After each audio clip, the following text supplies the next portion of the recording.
The Arizona sun doesn't just shine, it judges. In the summer of 1888, it passed a harsh sentence on the parched lands of the San Pedro Valley and on a man named Elias Vance.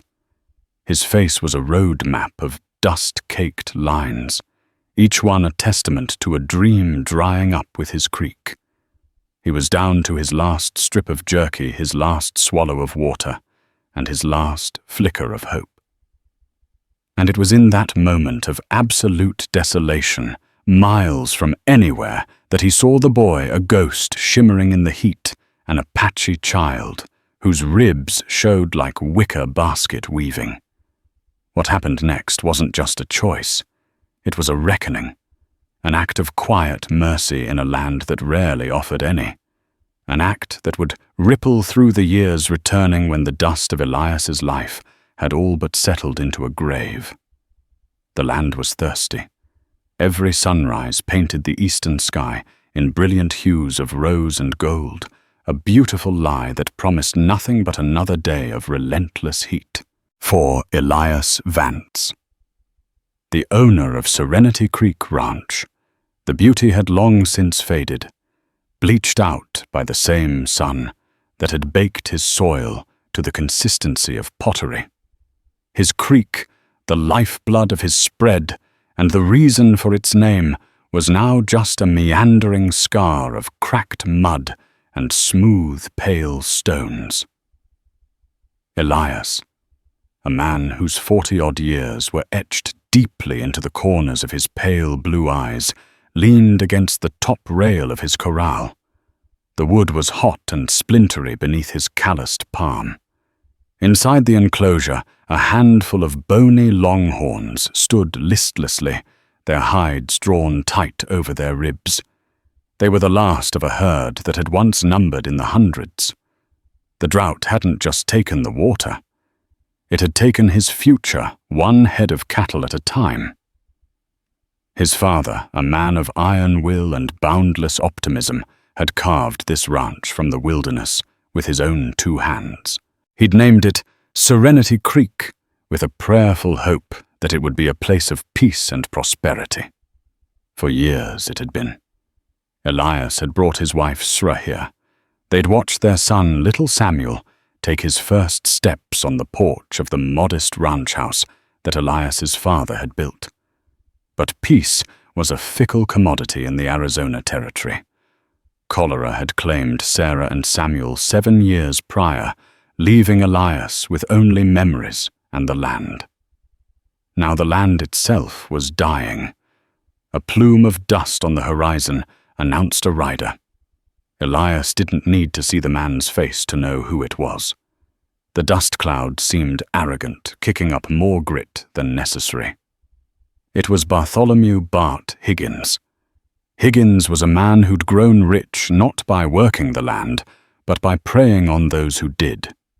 He owned the bank in nearby Redemption Gulch, held the mortgage on half the homesteads in the county, and possessed a smile that never quite reached his cold, calculating eyes.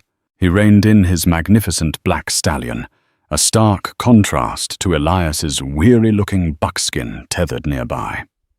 Vance Higgins said, his voice smooth but with an abrasive edge, like well-oiled machinery. He didn't dismount a deliberate power play. The place looks thirsty. Elias just nodded, his gaze fixed on the shimmering heat rising from the valley floor. We could all use a drink, Higgins. Indeed, Higgins chuckled, a dry, humorless sound. Which brings me to my offer. It still stands.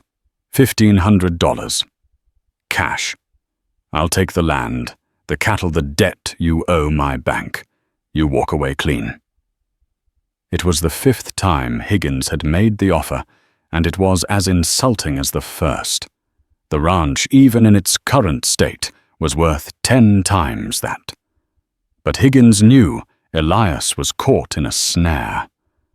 The debt was a heavy stone around his neck, and with no cattle to sell, there was no way to pay it. The answer is the same as before, Elias said, his voice low and steady. This ranch ain't for sale. Pride is a poor meal, Vance Higgins sneered. You're clinging to a memory. Your father's dead. Your family is gone. This is just dirt now. I'm offering you a chance to start over. And I'm telling you to get off my land. The words came out sharper than Elias intended, a flash of the fire that had once defined him. Higgins' smile tightened. The banknote comes due in 3 months. The sun will still be shining then, Vance. But your luck will have run out. Think on it. He wheeled his horse around and galloped away, leaving Elias choking on his dust and his pride. Later that week, driven by a need to check the distant line fences that bordered the Mescalero Apache lands, Elias saddled his buckskin Dusty. He packed sparingly a canteen of precious well water, a small sack containing 2 strips of dried beef, and a handful of hardtack biscuits. It was all he could spare. He told his only remaining ranch hand, an old grizzled cowboy named Cody Grizz Miller, that he'd be back by sundown the next day. The ride was brutal. The sun hammered down, and the landscape was a monotonous panorama of brown earth skeletal mesquite and shimmering air. By midday, he was deep in the Badlands, a maze of arroyos and rock formations, where the heat seemed to gather and fester. He was checking a section of fence near a place the old-timers called Devil's Anvil when he saw it. At first he thought it was a trick of the heat, a dancing mirage. But as he drew closer, the shape resolved itself. It was a boy no older than 9 or 10, collapsed in the sliver of shade offered by a towering saguaro cactus. He was Apache dressed in little more than a breechcloth and worn moccasins. His black hair was matted with dust, and his skin was stretched so tightly over his bones that Elias could count every rib. His eyes were closed, his lips cracked and swollen. Elias dismounted his boots, crunching softly on the gravelly soil. The boy didn't stir. Kneeling down, Elias gently touched the boy's shoulder. The skin was fiery hot. He uncorked his canteen and dripped a little water onto the boy's lips. The boy's eyelids fluttered. Dark, frightened eyes stared up at him. It was the look of a cornered animal expecting a blow. The Mescalero and the white settlers had a long, bloody history, and mercy was rarely part of the equation.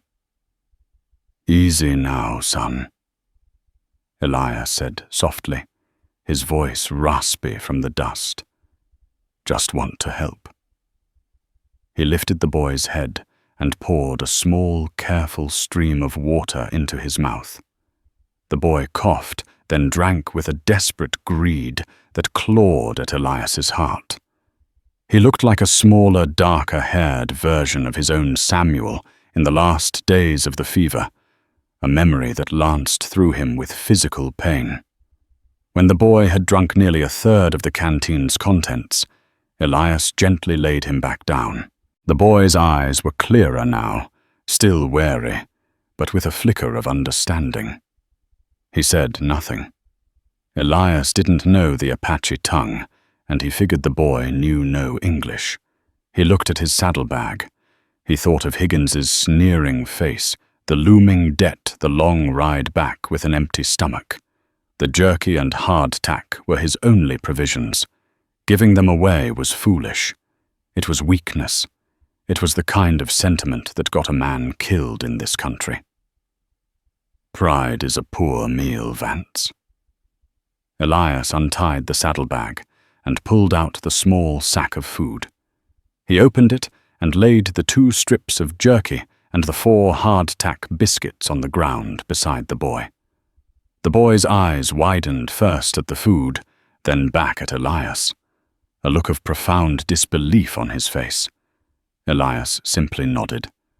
He stood up, corked his now much lighter canteen, and slung it back over his shoulder. He gave the boy one last look, a silent acknowledgement of their shared struggle against the harshness of the land. Then he mounted Dusty and rode away, not looking back. The gnawing emptiness in his stomach was already there, but it was overshadowed by a feeling he hadn't experienced in a long, long time. A faint flickering warmth that had nothing to do with the unforgiving sun. He didn't know the boy's name, and he never expected to see him again. It was a simple act, a whisper of mercy in a canyon of indifference, and as far as Elias Vance was concerned, that was the end of it. 3 years crawled by, each one piling more dust and debt onto Elias Vance's shoulders. The great drought of '88 had eventually broken, but it was followed by seasons that were just stingy enough with their rain to keep true recovery at bay. Serenity Creek now flowed for a few months in the spring, a ghost of its former self, before retreating back into the thirsty earth. Elias had been forced to sell his remaining cattle to a drover from Texas for a pittance just to keep Higgins's bank from foreclosing. Now the ranch was eerily quiet, populated only by Elias Grizz, a few chickens, and the ever-present spectre of failure. The ranch house, once filled with the laughter of Sarah and Samuel, now echoed with silence. Elias spent his evenings on the porch, staring out at the land that held all his ghosts. He was a man holding onto a grave, and he knew it. Grizz Miller, whose loyalty was as weathered and unshakable as the ancient oaks in the high country, saw the toll it was taking. "You can't keep on like this, Elias," he'd say, rolling a cigarette with his gnarled fingers. "This ain't living. It's waiting." Waiting for what Grizz Elias would reply, his voice hollow. For rain, for a miracle, for Higgins to drop dead. I ain't particular. But Higgins was very much alive, and his shadow had only grown longer. He'd systematically bought up the smaller, failing homesteads surrounding Serenity Creek, isolating Elias completely. His latest move was the most devastating. Upstream on a piece of land he'd acquired from a bankrupt farmer, Higgins had ordered the construction of a new, larger dam. It wasn't for irrigation. It was an act of strangulation designed to choke off what little water might have reached Elias's property. The news came into Redemption Gulch like a foul wind. Elias rode into town to confront Higgins, finding him holding court in the saloon he owned, the Gilded Cage. "You're choking my creek!" Higgins Elias said, his voice tight with controlled fury, as he stood before Higgins's table.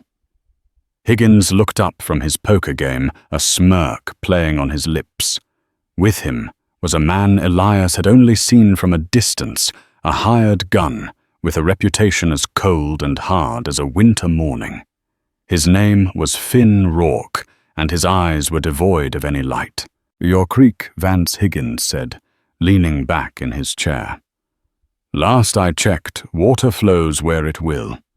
I'm simply encouraging it to stay on my property. It's called improvement. It's called theft." Elias shot back. Higgins's smile vanished. "You're in no position to be making accusations. The final payment on your father's note is due in 1 month.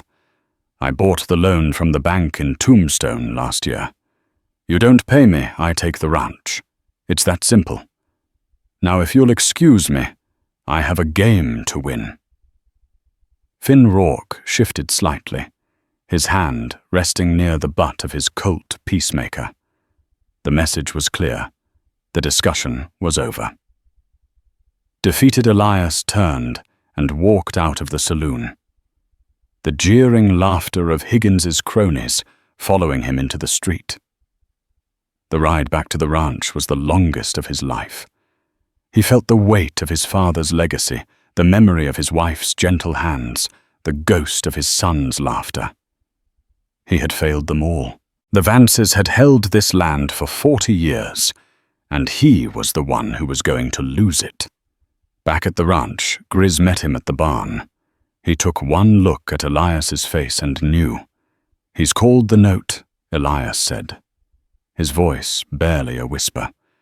He slid from Dusty's back, his body feeling ancient and brittle. That damn vulture, Grizz spat. There's gotta be something we can do. Some law against it. The law is on his side, Grizz. He owns the debt. He built the dam on his own land. We've got nothing. Elias walked to the water trough, which was only half full from the well. He stared at his reflection, seeing not himself but a stranger, a hollowed-out man he didn't recognize. It was Sarah's favorite place, Elias said quietly, speaking more to himself than to Grizz. The spot down by the cottonwoods where the creek bends. She used to take Samuel there for picnics. She said you could hear the water whispering secrets if you listened close enough. He ran a hand over his face. Now, it's just whispering. Goodbye. That night, a storm rolled in a rare and violent tempest of thunder and lightning, but it brought little rain. It was as if the sky itself was enraged, but could offer no comfort. Elias sat in his father's worn leather chair, the foreclosure notice from Higgins lying on the table beside a tintype photograph of Sarah and Samuel. The deadline was a week away. He had decided. He would not give Higgins the satisfaction of evicting him. He would pack a few belongings and ride away, leaving the ghosts and the dust behind. Let Higgins have the dry dirt. Let him gloat over his victory. Elias Vance was finished. The following days were a blur of grim preparation. Elias and Grizz went through the motions of ranch life, but the heart had gone out of it.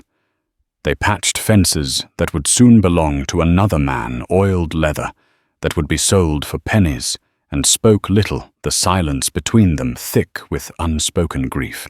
On the third day before the deadline, as Elias was sorting through a chest of his father's old papers, deciding what little to keep, another rider approached.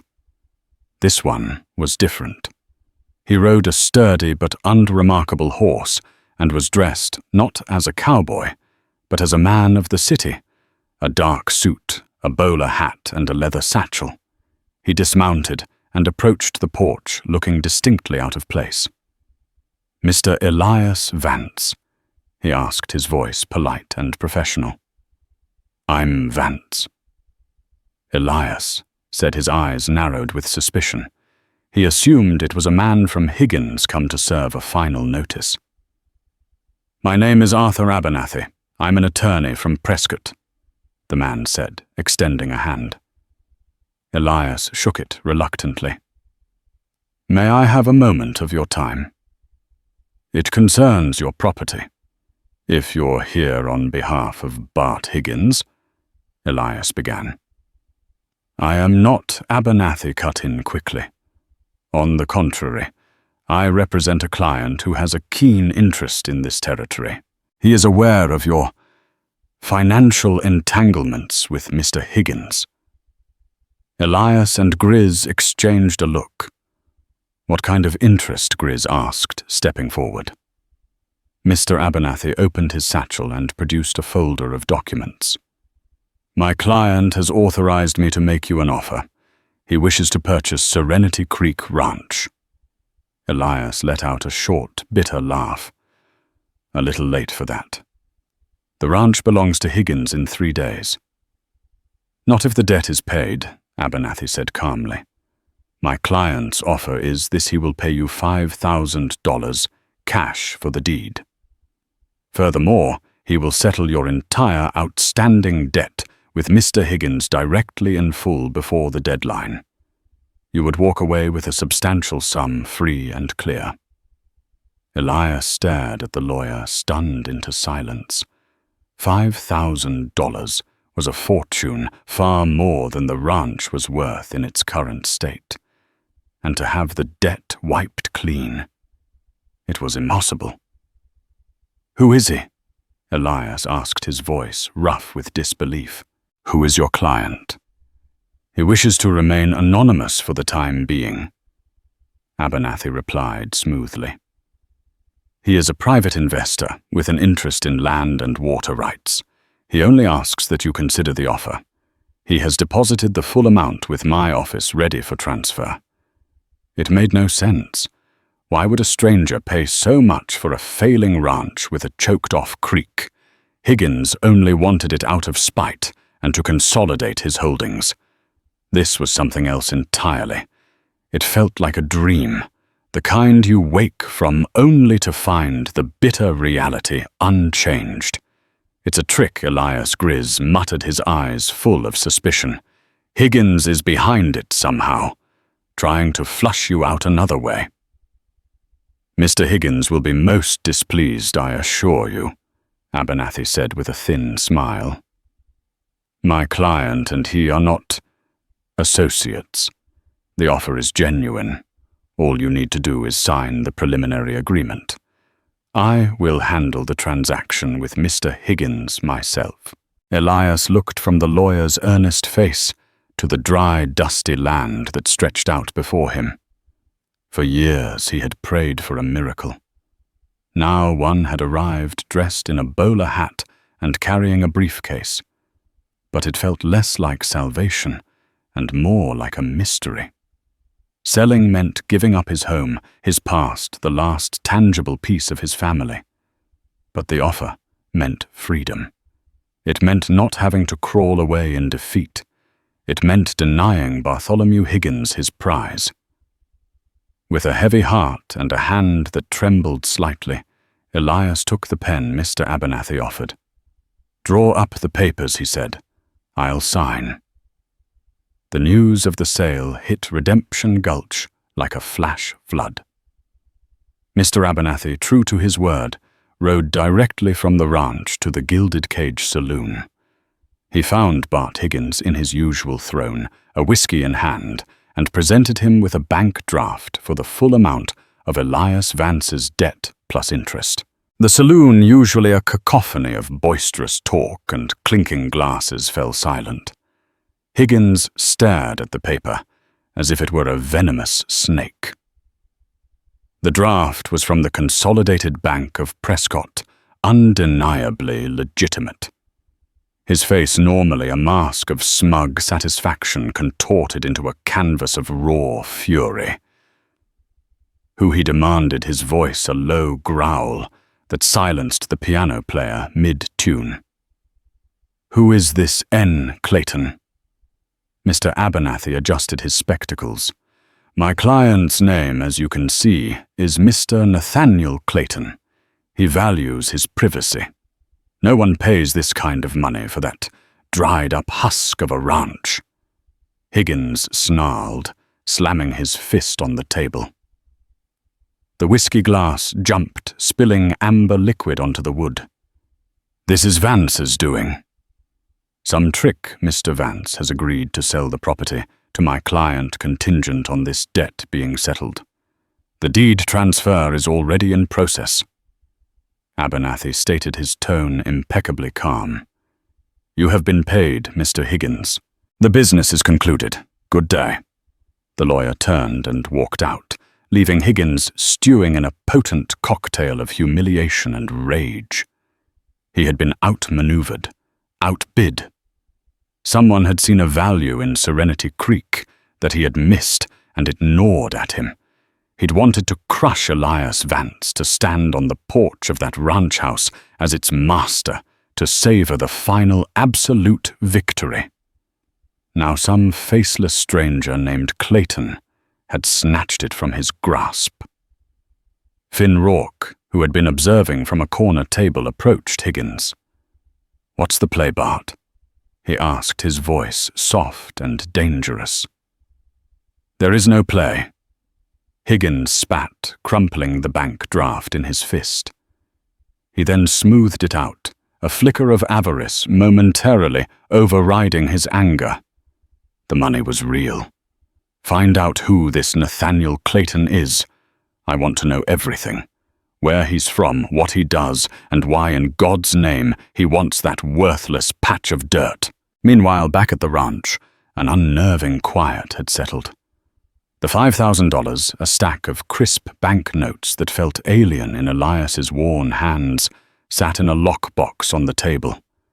It was more money than he had seen in his entire life, yet it brought him no joy. He had signed away his home. "You did the right thing," Elias Grizz said, trying to inject some confidence into the funereal atmosphere. "You beat Higgins and walked away with your pockets full. That's a win in any man's book."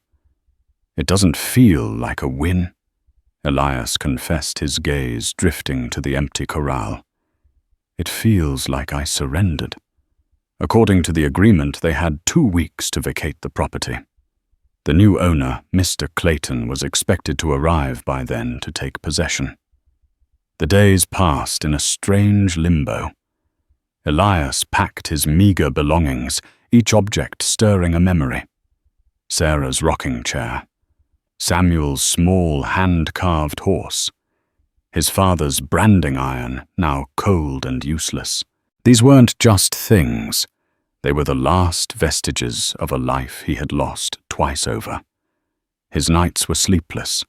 He would walk the land under the cold, indifferent stars, tracing the path of the dry creek bed. He found himself drawn again and again to the stand of cottonwoods, where he and Sarah had dreamed of their future. He would stand there for hours, listening, as if he could still hear the whisper of the water, the echo of his wife's laughter. One afternoon, driven by a restless energy, he decided to take one last ride to the far reaches of his soon-to-be former property. He saddled Dusty and headed toward the rugged badlands bordering the Apache territory, the same area he had ridden through 3 years ago. He wasn't sure why he was going. Perhaps it was a subconscious need to revisit the site of his last truly unselfish act, a moment of grace before the final descent into despair. As he rode through the familiar canyons, the landscape seemed different, charged with a strange poignancy. Every rock formation, every sun-bleached cactus seemed to be bidding him farewell. He eventually reached Devil's Anvil and the spot where he had found the boy. He dismounted and stood for a moment in the oppressive silence. He thought of the boy's frightened dark eyes. He wondered what had become of him. Had he survived? Had he made it back to his people? The act of giving away his last meal had felt significant at the time, a small rebellion against his own misery. But in the grand, brutal scheme of the West, it was nothing. A drop of water in a desert. He was about to turn back when he saw something glinting in the dirt near the base of the saguaro. Curious, he knelt and brushed away the dust. It was a small object, intricately carved from a piece of obsidian. It was a pendant, shaped like a hawk in flight, smooth and cool to the touch. It hadn't been there 3 years ago. It looked like a marker, a sign, an offering. Elias held the obsidian hawk in his palm. It felt weighty, substantial. He didn't understand its meaning, but he felt a strange connection to it, an echo across the years.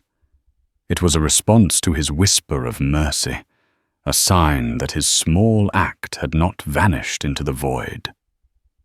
He closed his hand around it, the smooth stone, a small comfort against his calloused skin, and for the first time in a long time, he felt a flicker of something other than loss. It wasn't hope, not yet, but it was a recognition that some debts are not recorded in bank ledgers, and some transactions are conducted in a currency of shared humanity, echoing in the silent canyons long after the participants have departed. He slipped the pendant into his pocket, a final mysterious keepsake from the land he was about to leave forever. Bartholomew Higgins was not a man who accepted defeat. The arrival of Nathaniel Clayton's money was an infuriating setback, but to Higgins it was merely a delay. His man, Finn Rourke, had returned from Prescott with precious little information. Nathaniel Clayton was a ghost, a name on a bank charter. He had recently come into a great deal of money through oil speculation in the East and was now investing in land across the territories. He operated through lawyers and agents, his face unknown. But Higgins wasn't interested in Clayton's biography. He was interested in his motive. Why pay a premium for a failing ranch? The question gnawed at him, keeping him awake at night. He paced the floor of his office above the bank, poring over old survey maps he had acquired over the years. And then he found it. It wasn't on the official county surveyor's map. It was on an older hand-drawn chart made by a prospector in the 1860s, a man who had died before he could register his claims. The map detailed the geology of the San Pedro Valley. On the section marking the Vance property, tucked away in a series of low hills near the eastern boundary, was a small blue penciled notation, Artesian Spring, strong flow. Higgins stared at the notation, his heart beginning to pound with the thrill of discovery. A natural spring, an artesian well. In this arid land that wasn't just water, it was liquid gold. It explained everything. The drought wouldn't matter. The dam wouldn't matter. A man who controlled a permanent, powerful water source in this valley could control everything. He could build an empire. Clayton, whoever he was, must have seen this same map, or had a geologist who knew. He wasn't buying a failing ranch. He was buying an oasis. And Higgins had almost owned it. "Rourke!" he bellowed. The gunman appeared in the doorway, silent as smoke. "Get 3 men!" Higgins commanded, his eyes gleaming with a feverish light. "We ride to the Vance place, now!" "The deal's done, Bart," Rourke said, his tone flat. The lawyer filed the deed. "The deed is a piece of paper in Prescott possession is what matters. Clayton isn't here yet. Vance is a broken-down old man with one hired hand. We're going to take possession of that spring. We'll set up camp, claim it's on the edge of my property line, and dare anyone to move us. By the time their lawyers get it sorted, we'll have squatters' rights and a dozen rifles to back them up." It was a brazen, reckless plan, but this was the Arizona Territory. Law was often just a suggestion, enforced by the man with the most firepower. The afternoon sun was beginning its long descent as Elias and Grizz were loading the last of their personal effects onto a rickety wagon. They planned to leave at first light, heading south toward Tucson, with no real plan beyond putting Redemption Gulch behind them.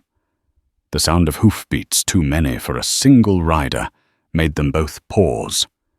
They looked out past the corral and saw 5 horsemen approaching at a gallop. Higgins was in the lead, with Finn Rourke at his side. Trouble Grizz set his hand instinctively going to the worn Colt holstered at his hip. Elias felt a cold dread mix with a surge of hot anger. "Get in the house, Grizz. Bar the door." Higgins and his men reined in, forming a semicircle in front of the ranch house. They didn't dismount. Vance Higgins yelled his voice, carrying an ultimatum. "I know about the spring. You and your phantom partner tried to pull a fast one, but the game's up." Elias stepped out onto the porch, his father's Winchester rifle held loosely in his hands. "There's no game, Higgins. This is Clayton's property now. You're trespassing. I'm claiming what's mine." Higgins retorted, his face red with fury. "That spring is the key to this whole valley, and I'll see you in hell before I let you or anyone else have it. We're riding through to the East Hills. Try to stop us." It was a direct challenge. Finn Rourke and the other 3 men subtly shifted their positions, their hands hovering over their guns. They were ready for a fight. Elias's mind raced. He was no gunman. He and Grizz were outnumbered, outgunned. But the thought of Higgins desecrating the last piece of his legacy of this vile man, winning after all, was unbearable. This was no longer about a deed or a debt. It was about standing for something one last time. "This is as far as you go," Elias said, his voice surprisingly steady. He raised the Winchester, the worn stock fitting into his shoulder as if it were an extension of his own body. From a window in the house, Grizz's own rifle barrel appeared steady and aimed. Higgins laughed a harsh, ugly sound. "You old fool. You'll die for a patch of dirt that isn't even yours anymore." "I'll die on my feet," Elias said quietly. The world seemed to shrink to the space between the porch and the riders. The wind died down. A cicada buzzed loudly, a sound that seemed to amplify the crushing tension. Rourke's eyes, cold and reptilian, were locked on Elias. He was the real threat. The other men were just ranch hands emboldened by whiskey and a paycheck. Rourke was a killer. Last chance, Vance Rourke said, his voice a silken threat. Elias's finger tightened on the trigger. He knew that when the shooting started, he would be Rourke's first target. He would likely die on this porch. He thought of Sarah of Samuel. Maybe he would see them soon. A strange sense of calm washed over him. And then the standoff was broken by a new sound. It was the thunder of more horses coming fast from the main road. A large group of them. Everyone turned. A dozen riders were cresting the low rise, moving with a disciplined speed that spoke of something other than cowboy recklessness. They were led by a man on a fine chestnut horse, a man dressed in a tailored but practical duster and a clean, wide-brimmed hat. He was flanked by men who looked hard and capable, carrying new-model repeating rifles. They swept into the ranch yard, effortlessly positioning themselves between Higgins' party and the ranch house, a seamless and professional maneuver. Higgins and his men suddenly looked ragged and out of place, their bravado evaporating in the face of this superior force. The leader of the newcomers dismounted. He was a man in his early 20s with strong, sharp features, intelligent eyes, and an air of quiet, unshakable authority. He walked past Higgins's horse as if it were a mere obstruction and stopped at the bottom step of the porch, looking up at Elias. "Mr. Elias Vance?" the man asked.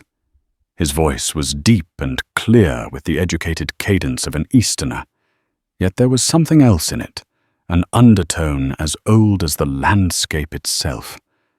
Elias slowly lowered his rifle, confused. "I'm Vance. My apologies for the late arrival. I am Nathaniel Clayton." He turned his head slightly, his gaze falling upon a dumbfounded Bart Higgins. "And you, sir, are on my property. I suggest you and your men leave." "Now!" Higgins, flustered and enraged, sputtered Clayton. You can't just... We have a claim." Nathaniel Clayton turned his full attention to Higgins. His expression remained calm, but his eyes hardened into chips of dark flint. "You have a theory based on a stolen map. I have a deed, and as you can see, I have the means to enforce it. The sheriff from Redemption Gulch is 5 minutes behind us. I suggest you be gone before he arrives to ask you about armed trespass and attempted land theft." Finn Rourke, ever the pragmatist, saw how the odds had shifted. He gave Higgins a subtle shake of his head. It was over. Cursing under his breath, Higgins yanked his horse's reins and, followed by his suddenly meek entourage, galloped away in a cloud of shame and dust. The ranch yard was quiet again, save for the snorting of horses. Nathaniel Clayton looked back up at Elias, who was still trying to process the sudden, dramatic reversal of fortune.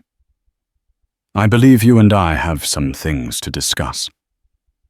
"Mr. Vance," Clayton said, a faint, unreadable smile touching his lips. "It's been a long time. Elias stared at the young man's face. There was something familiar in the intensity of his dark eyes, a flicker of a memory from a sun-scorched canyon. But it was impossible. It couldn't be.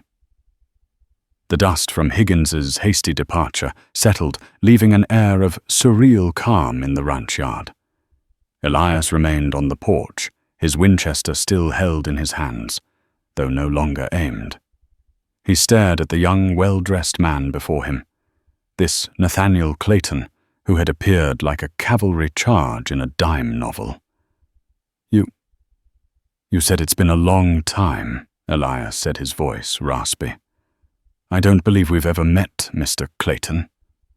Nathaniel Clayton's faint smile widened, becoming something genuine and warm. It transformed his face, softening the authoritative lines and revealing a hint of the boy he once was. He took a step closer to the porch. We met once, he said, his voice softer now. A long way from here, out by a place you might call Devil's Anvil. It was a hot day. I don't believe I was in any condition to properly introduce myself. Elias's blood ran cold. He felt a dizzying sense of dislocation, as if the solid planks of the porch were shifting beneath his feet. His eyes darted over Clayton's face, searching. The sharp cheekbones, the straight black hair, the dark, intelligent eyes. He saw it then, not the face of a starving child, but the ghost of that child now housed in the body of a confident and powerful man. The boy. Elias whispered the word barely audible. The Apache boy. Nathaniel Clayton nodded slowly. My people called me Nache. He who wanders. It seems I wandered into the right place that day. Grizz, who had emerged from the house with his own rifle, let out a low whistle of pure astonishment. Well, I'll be damned. Elias leaned the Winchester against the porch railing, his strength suddenly failing him. He sank down onto the top step, his mind reeling. He looked from the dozen armed men, the fine horses, to the man standing before him. How was all he could manage to ask? Nathaniel Nache gestured for his men to dismount and stand easy. He walked over to the water trough, the same one where Elias had seen his own defeated reflection just days before. He ran a hand over its weathered wood. You left me with water and your last food.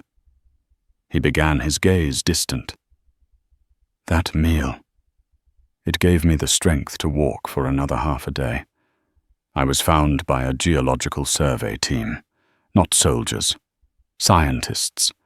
Their leader was a good man, a professor from Philadelphia named Alistair Finch. He had lost his own son years before.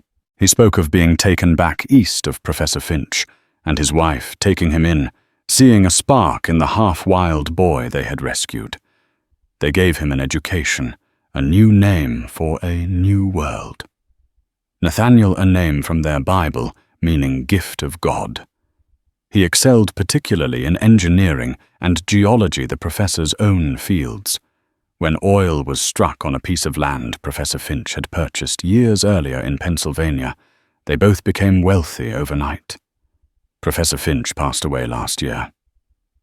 Nathaniel continued, his voice tinged with sadness. He left me everything. He told me to use it to build a better life, not just for myself, but to honor the past. Both pasts, the one he gave me and the one I came from. He turned back to face Elias. I started investing in land out here in my home. I wanted to find a way to help my people to build something lasting. I hired agents to look for land with good water, good potential. One of them sent me a report on a ranch near Redemption Gulch, a place called Serenity Creek. He mentioned the owner was an old-timer named Vance, being squeezed by a banker named Higgins. The name had struck him. Vance. He remembered the name whispered by settlers and soldiers in his childhood. It wasn't a common name in the territory. "I never saw your face clearly that day," Nathaniel said. "I was too sick. But I never forgot the act. I never forgot the feeling of that water or the heft of the hardtack in my hand. On a hunch, I asked my agent to find out everything he could about Elias Vance. He told me about your father, about your wife and son, about how you'd held on for so long. I knew it had to be you. There couldn't be two men with that name and that much quiet decency in this harsh country." Elias was speechless. He thought of the small act of kindness, a moment of instinct born from his own grief over his lost son. He had seen a child in need and acted. He never imagined it would be returned to him like this, 1,000-fold. He remembered the obsidian pendant in his pocket. He reached in and pulled it out, holding it in his open palm. "I found this out at that same spot a few days ago." Nathaniel's eyes lit up. "After I recovered, I went back. Many times over the years, when I would visit the reservation, I left it as a sign, a thank you that I could never speak. It is a hawk. In my culture, the hawk is a messenger. It sees everything from above. It represents vision and the clearing of the fog of despair." He reached into a pocket of his own duster and pulled out a small, worn object. It was a battered tin canteen. Elias recognized the dent on its side instantly. It was his. "I kept this," Nathaniel said, holding it out, "to remember that on the worst day of my life, a stranger gave me everything he had. I came back not just to buy this ranch, Mr. Vance. I came back to repay a debt." Just then, Sheriff Brody and 2 deputies arrived in a cloud of dust, looking flustered and anxious. They saw Nathaniel's armed men, the lingering tension in the air, and Elias sitting on the porch, as if in a trance.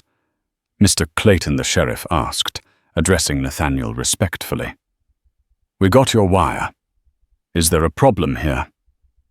"The problem has just departed," Sheriff Nathaniel said calmly. "But you may want to have a conversation with Mr. Bartholomew Higgins about armed trespass and witness intimidation.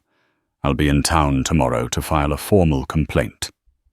Sheriff Brody, now emboldened by the presence of Clayton and his formidable crew, nodded grimly. "Yes, sir. It's about time someone stood up to him." As the lawmen turned to ride back toward town, a new chapter beginning for redemption. Gulch. Elias Vance finally found his voice. He looked at Nathaniel at the face of the boy he had saved and saw not a wealthy investor or a powerful landowner, but the living, breathing embodiment of a hope he thought had died years ago with his family. "You didn't owe me anything," son Elias said, his voice thick with emotion. "That's not why I did it." "I know," Nathaniel replied softly. "That's why the debt is so great." The days that followed were a whirlwind of change for Serenity Creek Ranch. The name itself seemed to regain its meaning. Nathaniel Clayton was not a man who did things by halves. He was not an absentee landlord. He was a visionary with a blueprint. He didn't tear down the old ranch house as Elias had feared. Instead, he treated it with a reverence that touched the old cowboy's heart. He brought in carpenters and masons from Prescott, not to replace, but to restore. They shored up the foundations, replaced the leaking roof, and put new glass in the windows. But the soul of the house, the worn floorboards where Samuel had played the stone hearth, where Sarah had warmed her hands, was carefully preserved. Nathaniel's true focus, however, was the water. With a team of engineers, he located the artesian spring Higgins had coveted. It was exactly where the old prospector's map had indicated a powerful untapped source of pure, clean water, bubbling up from deep within the earth. But Nathaniel didn't hoard it. He didn't build a single massive dam for his own exclusive use. Instead, he designed a system of canals and sluices based on advanced engineering principles Elias had never seen. It was a network designed not just to irrigate Serenity Creek, but to manage the water responsibly. A significant portion was channeled to refill the creek bed itself, allowing it to flow year-round once more. "Water shouldn't be a weapon," Elias Nathaniel said one afternoon, as they stood on a rise overlooking the work crews. "It should be life. For everyone."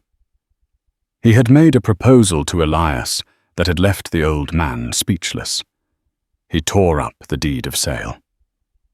"I am not taking your home from you."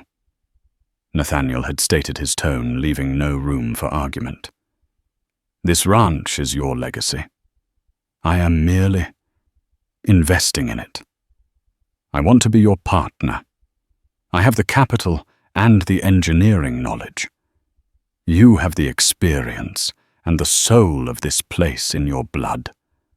Together we can make it the finest ranch in the territory." And so Elias Vance, who a week earlier had been a broken man ready to slink away into obscurity, found himself the senior partner in a burgeoning enterprise. The $5,000 he had accepted was repurposed as the ranch's operating capital. New healthy cattle were purchased. Grizz was promoted to foreman with a wage that made the old cowboy blush. News of their partnership and of Higgins's humiliation spread throughout the valley. Small ranchers who had been suffocated by Higgins's predatory practices began to breathe easier. Nathaniel Clayton became a new kind of power in the region, one based on growth and cooperation, not strangulation and fear. He even used his resources to create a water co-op for the smaller homesteads downstream, ensuring they too benefited from the revitalized creek, a move that solidified his reputation as a builder, not a baron. One evening, as the first stars began to prick the velvet twilight sky, Elias and Nathaniel sat on the newly repaired porch. The sound of trickling water from the nearby creek, a sound Elias thought he'd never hear again, was a gentle music in the background. "I still can't quite believe it," Elias said, shaking his head. "All this from a piece of jerky and a biscuit."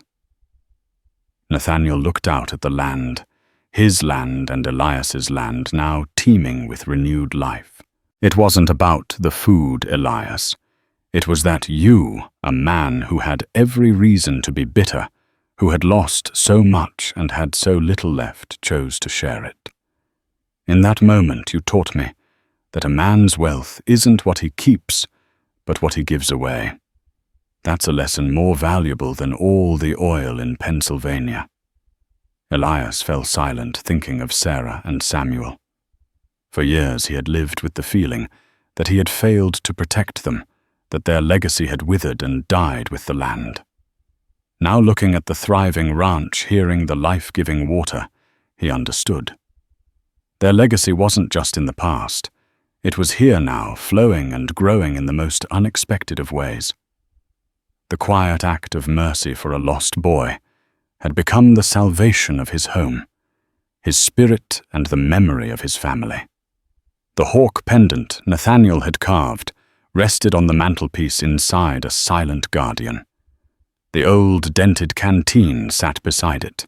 They were symbols of a debt repaid not with coin, but with life, and of a bond forged in the crucible of the Arizona desert, a testament to the enduring truth that sometimes the deepest roots of the future are nourished by a single selfless drop of kindness from the past. The story of Elias Vance and Nathaniel Clayton is more than just a tale of the Old West. It's a powerful reminder that our smallest actions can have the largest consequences, echoing through years and across canyons of hardship to return in ways we can never predict. It's a story of resilience, of unexpected grace, and of how a single act of compassion offered without any expectation of reward can be the seed from which an entire forest of redemption can grow. It proves that the human heart, even in the driest of seasons, holds a spring of its own. If this story of a debt of kindness repaid moved you, please give this video a like and share it with someone who appreciates tales of the enduring human spirit. Don't forget to subscribe to our channel and hit the notification bell for more incredible true stories from history that prove the past is always speaking to us if we only take the time to listen.